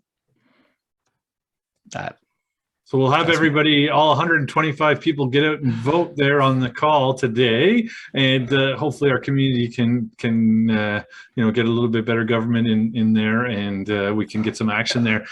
This might be a good one for Mitchell. Lynn's wondering, how can municipalities update their official plans to encourage more EVs? We hear about maybe EV only zones. I know that that's a potential. Mitchell, any thoughts on that one? I mean, the City of Ottawa just updated their own official plan, so we're not updating it for another 20 years. But there are items in our official plan that speak to ways that we can increase EV adoption in the city. There's things like adapting the right-of-way to accommodate EV charging within it. There's those zero-emission zones. There's reducing the, discouraging the use of private transportation in favor of public transportation. There's zero emission zones that we're actually looking at kind of more imminently than some of the other things, which I can't speak to because it's under an NDA. Yeah, fun stuff like that. Oh, that's great. Definitely. It's nice to see the municipalities leading the way. Even if the provincial government won't get out there, it's nice to see the municipalities do that. So, Jeff was wondering earlier, any thoughts on how hydrogen-powered vehicles fit into the discussion? What's the EVCO's thoughts, or you guys' personal thoughts on the hydrogen? That's a great question. Okay, so the thing about hydrogen is that it's not really a fuel. Yes, it's the most common element in the universe. However, it lives in space, and we don't live in space. On Earth, hydrogen is tied up with stuff, right? Usually oxygen to make water. Or carbon to make hydrocarbons. So the problem with hydrogen is that first we have to create it, and then we have to transport it, and then you can use it, right? And at each step of that process, there are losses involved, and there's significant losses. And there's a great meme that's out there that basically shows the energy cycle for an EV versus a hydrogen car, for example. And in theory, you generate your electricity with solar panels, right? So you put those up. And then for the EV, you just sort of plug the car into the solar panel directly, and then it's done, right? And then you've got your car charged. But with hydrogen, you plug it into an electrolysis thing, which then creates the hydrogen, and then oxygen is a waste, assuming you're using water to do that. And then once you've got the hydrogen, you have to compress it and store it and cool it because it's a cryogenic fuel, right? You want it in a small package so you can put it into a car. So that takes energy, and then you have to move this physical item somewhere. With a truck usually, and yeah, so on the screen there, the by merit order, yeah, and then once you've got it, you have to store it in a tank until you need it, right? And there's losses. Hydrogen evaporates very easily, and it's really small. It's the smallest atom in the universe, right? It's a proton and electron, and so it leaks like crazy, right? Because you can have the best seal in the world, but the hydrogen escapes anyway. And then once you've put it in your vehicle, then you're converting it back into electricity to move your vehicle. So as a large scale source of energy, it's not really, I mean, the source of energy is actually going to be whatever generates electricity. And then you've got all these losses sort of in the way, and it's expensive. And the current method of producing hydrogen is very not climate friendly. It uses methane, which is natural gas. And so all the hydrogen that you will encounter in your daily life, if you do, comes from natural gas, right? Which the fossil fuel industries love. They love this because it's like we get to use existing pipelines and we get to use the natural gas that we can sell to the hydrogen people now. But every hydrogen atom you create creates 2 carbon dioxide atoms.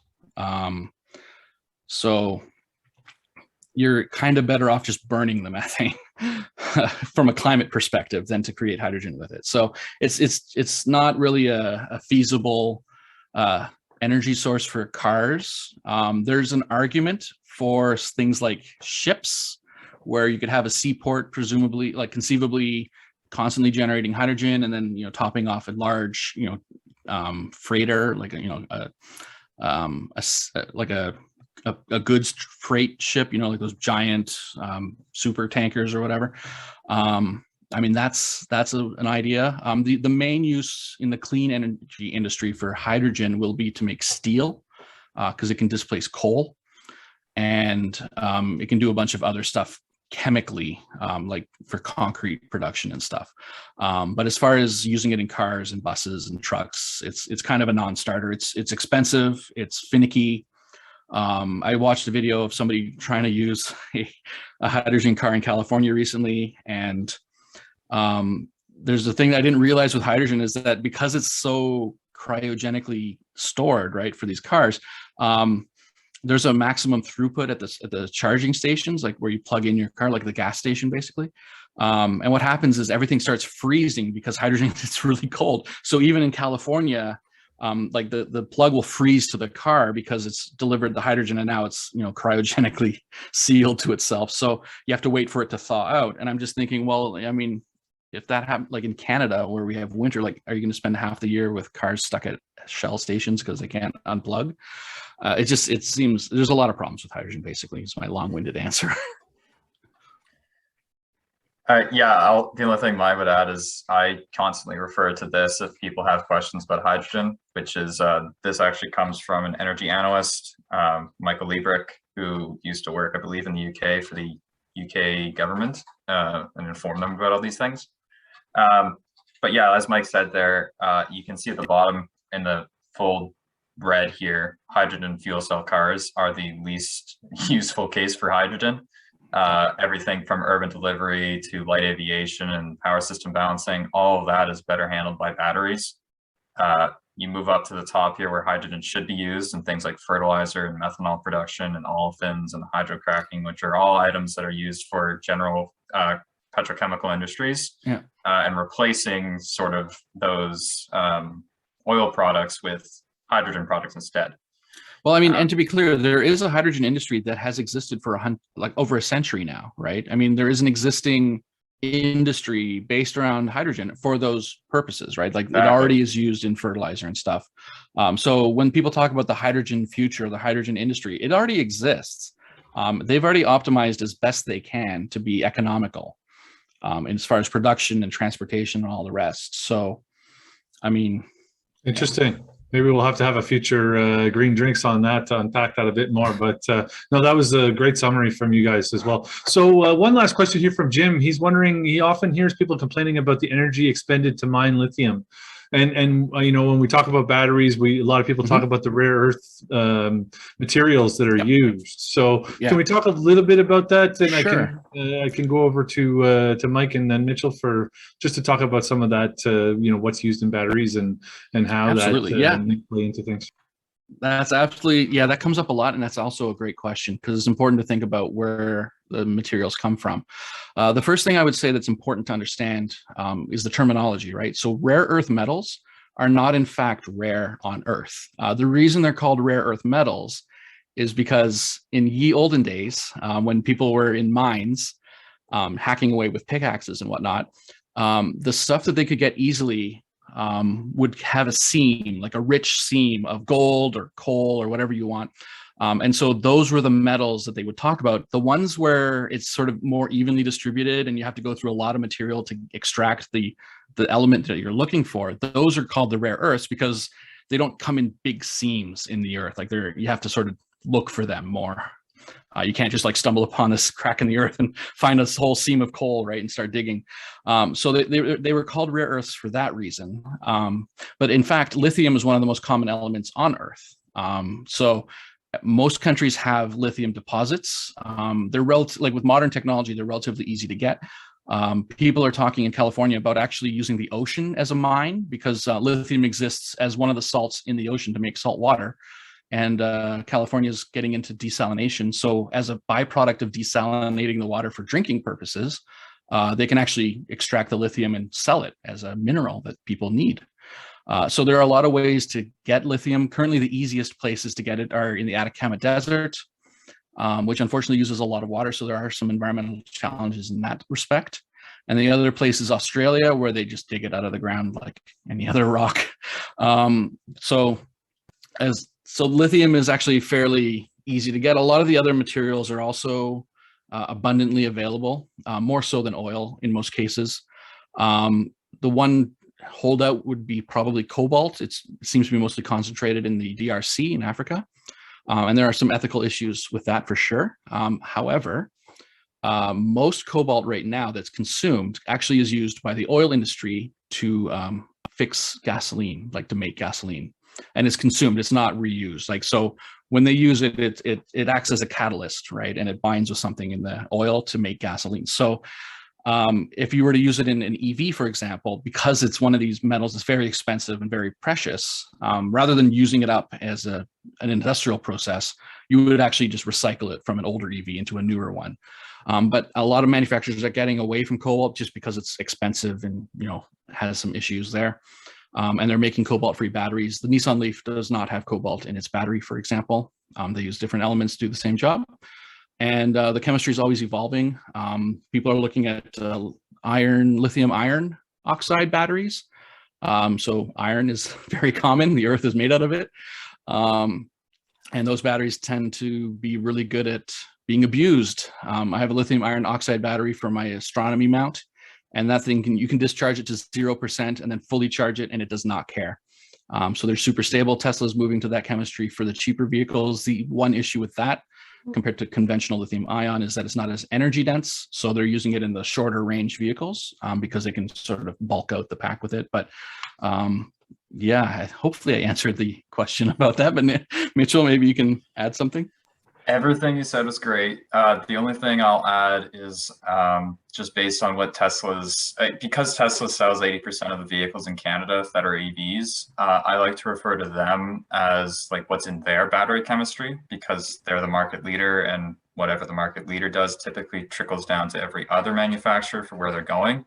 But Tesla's new batteries that they're developing are cobalt free. So they have a high nickel cathode chemistry, which is coming up in some of their new batteries. Nickel is very common in Canada, and hopefully the Canadian government can get on board with being a provider for that. There's a cheaper option as well, so that could be a nickel manganese cathode, which isn't pure nickel, but it's a mixture of nickel and manganese, which is also present in Canada. And then as well, that third chemistry you're mentioning with the lithium iron phosphate, it's the cheapest option because, like Mike said, lithium is pretty common, iron is pretty common, and phosphate's just the thing that holds it all together. Yeah. All those different battery chemistries there are already in development or already in vehicles right now. And while there is an environmental impact as a result of all mining operations, no matter what it's being mined for, the actual end use case here is being used to reduce GHG emissions from the actual use of vehicles, which is a much larger component of the actual environmental impact that we're talking about here today. Yeah, and I would just add, there's two things I would add. One is that if you do hear about lithium shortages or what have you, it's because the existing industry hasn't scaled up yet, because the need for these in vast quantities is still new. So the industry these used to just be byproducts they would throw away as part of extracting something else, right? So lithium has traditionally just been piled up somewhere because they didn't need it. But now that there's demand for it, people are actually starting to, they have to set up mines to find the stuff and extract it. And so the shortages are just coming from the amount of time it takes to set up a mine and just start extracting these things in industrial quantities. The other thing I was going to say is that, not to do too much whataboutism, but the status quo right now is the oil industry, and the oil industry has a horrible environmental record as far as extraction and transportation.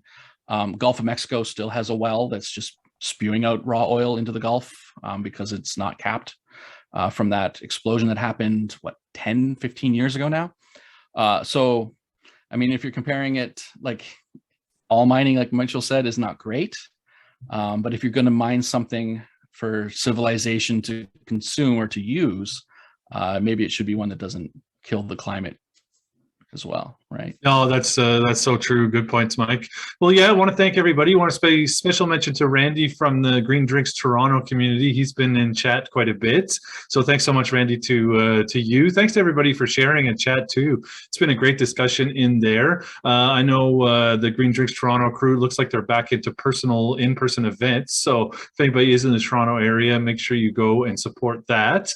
It's been a great year of virtual green drinks. What a fabulous year. We've been able to hit audiences around the world. We've had people from Australia, from Scotland, all across North America, California, Silicon Valley, of course here Ottawa, Montreal, Toronto, all over. So it's been great. We do put all our previous sessions onto YouTube there. So go ahead and go onto our YouTube channel, give it a subscribe and give it a follow. Let's wrap up with one final question to these guys. What are you looking forward to most in 2022 for the EV world? Is it, and it can be anything. It can be, battery technology, it can be a certain vehicle coming out.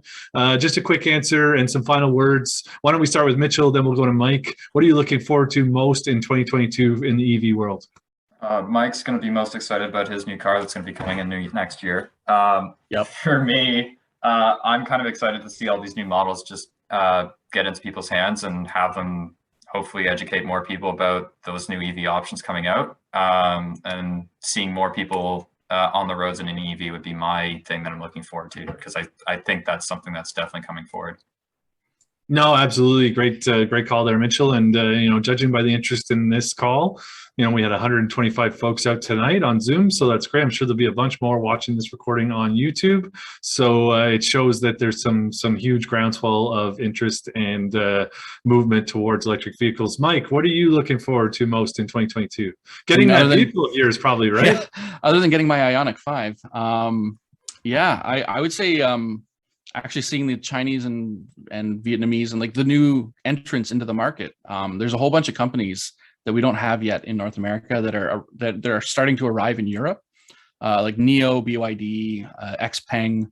There's a whole bunch of companies, and they make really cool cars. And they're talking about global launches to North America. So hopefully they come next year. I'm excited to see these new cars. Absolutely. Well, thanks so much, guys. Thanks so much to Mitchell House from the City of Ottawa. Thanks to Mike Banks from the EVCO. Thanks to Raymond Lurie, who had to jump off as well from the EVCO. It's been great to work with you guys throughout the year.